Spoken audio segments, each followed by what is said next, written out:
গল্পটা শোনার আগে অবশ্যই মুখে টাওয়াল ওড়না বা কিছু একটা দিয়ে মুখটা সাবধানে রাখবেন। মায়ের হাতে খেলানি খেলে আমি দায়ী না।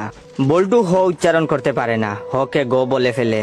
ক্লাসে নতুন ম্যাডাম এসেছে, এবার পরিচয় পর্ব শুরু হলো।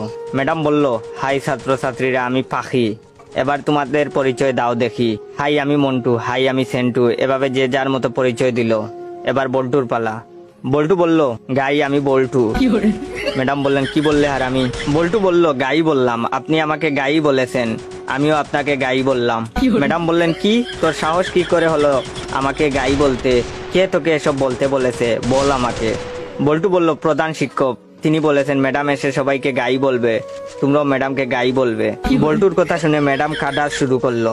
এমন সময় পাশের ঘর থেকে হেড স্যার আসলো। হেড স্যার আবার ক বলতে পারে না, ক কে প বলে ফেলে। হেড স্যার এসে বললেন, কি ব্যাপার ম্যাডাম এভাবে পাচ্ছেন যে? প্রথম দিনেই ম্যাডাম রে এভাবে পাদানো হলো কেন? হেড স্যারের কথা শুনে ম্যাডাম আরো জুড়ে জুড়ে কাঁদা শুরু করলো। হেড স্যার বললেন, প্লিজ ম্যাডাম, আপনি এত জুড়ে জুড়ে পাদবেন না, আজ আপনার প্রথম দিন, আপনি এত জুড়ে জুড়ে পাদলে মানুষ কি ভাববে? প্লিজ আস্তে আস্তে পাদুন, তাহলে আমরা ছাড়া আপনার পাদার শব্দ অন্যরা শুনতে পাবে না। হেড স্যারের কথা শুনে ম্যাডাম তো কাঁদতে কাঁদতে বেঞ্চের উপর শুয়ে পড়লো। এমন সময় টিওনো হাজির। টিওনো আবার শ বলতে পারে না, শকে ম বলে ফেলে। টিওনো, কি ব্যাপার ম্যাডাম, আপনি এখানে